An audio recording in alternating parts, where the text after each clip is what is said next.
Good morning! It's Sunday morning. Simba muna tayo bago ang lahat because Sunday is for the Lord. Keep on watching lang, everyone. Pastor Otto Wednesday.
Kabayan, overtime tayo sa paggawa ng tinapay.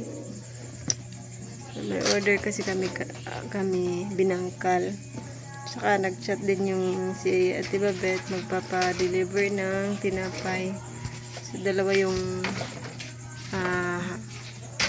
pagdi-deliver ni Loloy bukas. Praise God, ang bilis na ubos ng tinapay ni Ate Babet. Deliver namin Saturday. Pila to kapak di? Bali 300. 300 pesos. I don't know kung naubos na ba kasi nag-chat siya ngayon na magpapa-deliver again. Thank you, Tibabs. Salamat sa support. So may mga nagawa na kami ngayon. Ayan. Ayan mga kabayan. Ang ganda ng tubo ng tinapay ngayon. Kung sa tao pa ba nakapag rest ng masyado mabuti. Buti yung pahinga kung sa tao pa. Ang ganda ng tubo niya ano. Tsaka yung ilordi. Gwapang kayong ilordi. Ibang iba talaga mga kabayan. Pag roller. Pag sa roller ba, yung last time namin na roller, hindi talaga ganito ka Ngayon, magod basta mapino. Pero pag matagal lagi. Tagal yung process. Nag-ano si Luloy noon, pinaro-roll niya yung dough. Ang tagal talagang matapos. Ano? Ganda ng pagkatubo. Pinong-pino talaga siya. Kaya, nababaguhan si Luloy. Nabaguhan ba sa tinapay sa bahay kaysa na tinapay sa pinagtatrabahoan niya. Kasi mong gitrabahoan. Ganito. Pero yung last namin na yung dito pa lang sa bahay, flat talaga yung dough niya. Hindi po yan ano ha. Color is ano lang, depend on the light. Hindi po yan paig. Sige na, baris on the light. Ang sana tawag ana. Yan yung hopya. Ang binangkal. Isodam ng Luloy sa kuan, Robin. Yung hopya na ibang flavor. Sugar muna is star bread. Dito naman star bread at saka ilordi yung sa ilalim. Ito already reserved na itong isang box ng binangkal. Ay pag didelibera na ito sa tuburan. Dalawang bata dito sa loob ng kwarto, tulog na. Si Liam napagod dahil naglaba kasi si Liam. Naglaba ko siya kanina while nagpa-production si Luloy. Hanggang nakatulog. Pagkatapos maglaba, nakatulog kaagad. Sa isang bata rin. I'm making my second batch ng hair bow. Long hair bow mga kabayan. Same kulay pa din para sa aming church anniversary. Na minamatch ko lang siya kasi maroon yung aming kulay sa upcoming namin anniversary. Baka bumili yung aming mga sisters in Christ, kaya ganitong kulay yung aking pinili ngayon. So naguguluhan ako kung ano ba yung maganda, with stone or without, kasi para sa tingin ko maganda siya pag walang stone mga kabayan. Saka sabi ng ilan maganda naman pag may stone. So, ayan, parang maganda talaga pag simple lang, walang stone.